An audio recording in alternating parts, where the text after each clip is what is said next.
Hello and welcome back to the fourth in the tutorial series for the Roland Aerophone GO.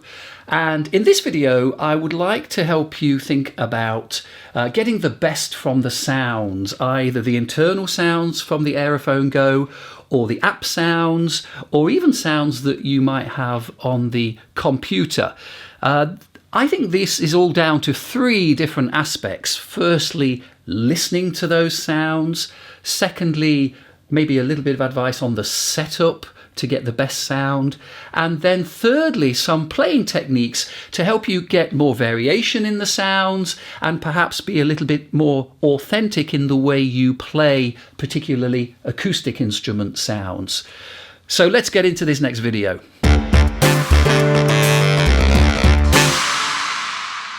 Listening. It's so important. If we're going to imitate a sound, we need to listen to it very carefully first. Now, I don't just mean have it on in the background, I mean listen to the sound really carefully. Is the sound loud or soft? It might be different in different registers of an instrument. Does the sound start with a fast, short attack, or is it more of a smooth attack? Of course, we can use the sounds on the Aerophone however we choose to, but particularly if we're trying to make a good imitation of a sound, we should listen first. Let me just give you a couple of examples here of the sort of thing I mean. So the flute, for instance, has a range of about 3 or 4 octaves, but it begins pretty much at middle C on the piano. So, for instance, the flute really can't play down here.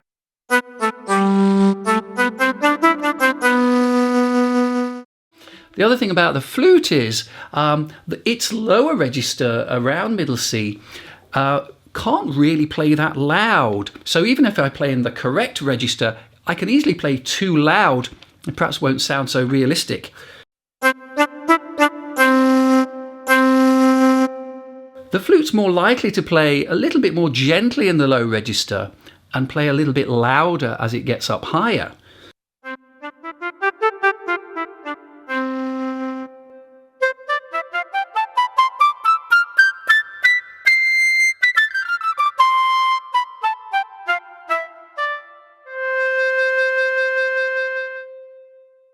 So some very simple ideas there. Try and play in the right range for the flute and maybe just have a think about the way the instrument produces its sound. Here I'm connected to the app via Bluetooth and I've got the trombone sound here. Now listen to the trombone sound when people play it, and you know, they're not going to use a lot of fast grace notes because a trombone doesn't work like that, so we don't get this sort of sound. We don't get those abrupt little changes between notes. We're much more likely to get a little slide sound every now and then. So here I'm using the button on the back of the Aerophone GO to give me that little slide sound like this. Now that sounds more authentic, I think, to me.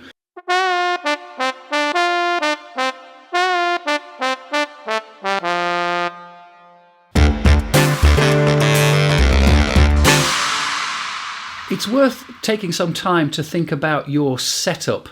For instance, the speaker on the Aerophone GO is really useful for just reference sound, but I don't think it was ever intended to be used as a speaker for live performance. I'll give you a little example. If I just play straight from the speaker into the microphone, you'll hear the sound.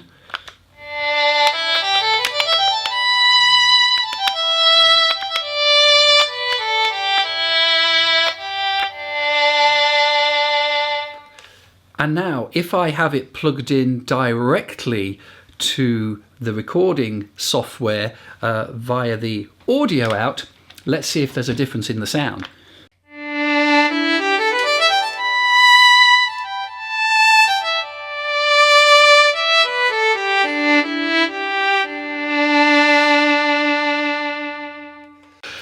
So straight away there, I think that's proof that using a decent speaker setup, I use these monitor speakers.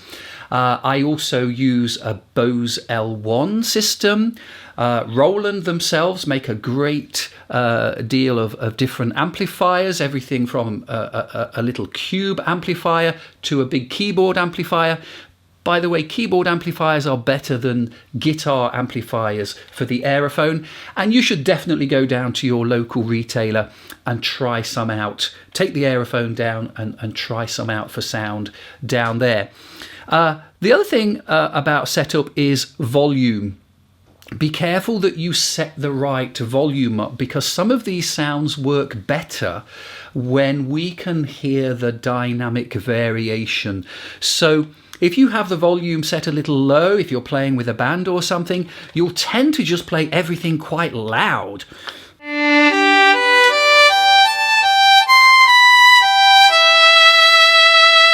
And that's okay, but it's only one type of sound. If you set the volume to be a little higher in the mix, then you can afford to play a little more gently and get more dynamic expression.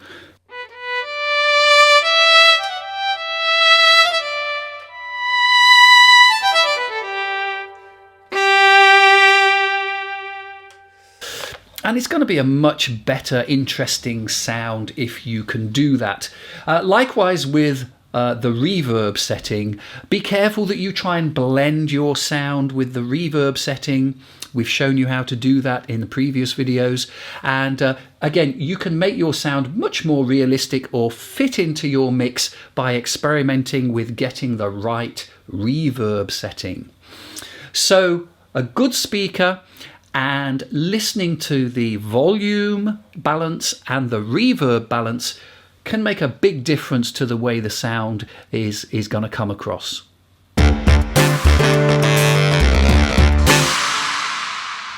And thirdly, playing techniques.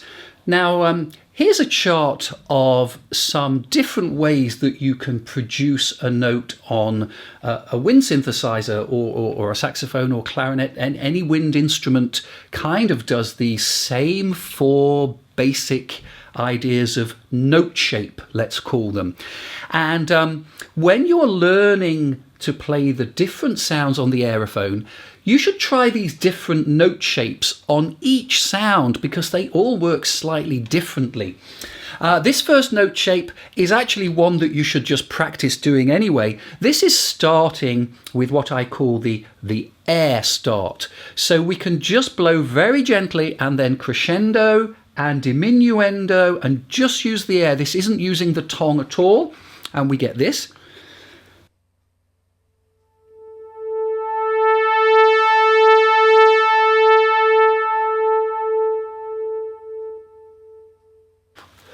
Okay, so it's a very simple crescendo and diminuendo. You should definitely practice this as part of your everyday practice routine.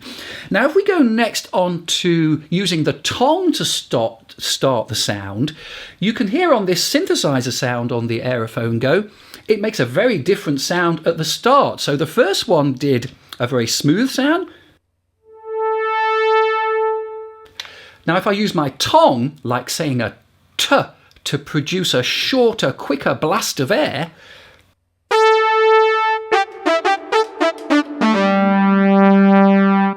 now that's a very different sound. So the second note shape is using the tongue to start the sound and then letting the air tail off. Okay? Let me just go now and show you this third shape. I'm going to use the violin sound. If I do a slow attack, the air start on the violin sound,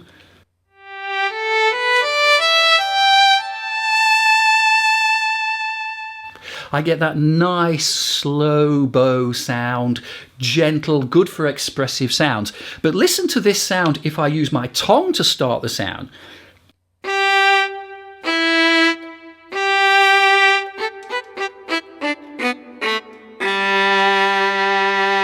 Particularly on those lower notes, you can hear a more gritty attack to the sound. So that third note shape is quite good for making a good short attack and stopping the sound with the tongue as well,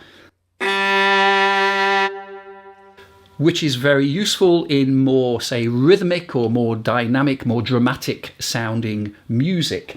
And then the fourth shape is using the tongue to start the sound, the air to start the sound, sorry, and the tongue to stop the sound. We get this.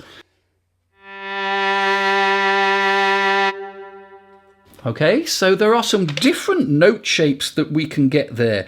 If I just show you one more on the trumpet sound, if I use the air start.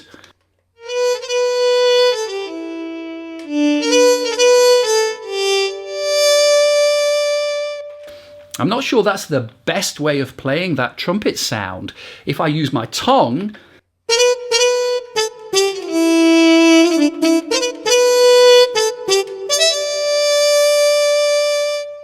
that attack works better on the trumpet sound. So it's up to you to experiment with all of these different playing techniques so that you can find out how each instrument on the Aerophone and on the app might sound different with the different playing techniques. I hope you've enjoyed that video and you've found some interesting things there to go away and practice. Please don't forget to subscribe to my channel. It makes a huge difference to me. And like the video, comment if you wish to share anything with us. I'll see you in the next one.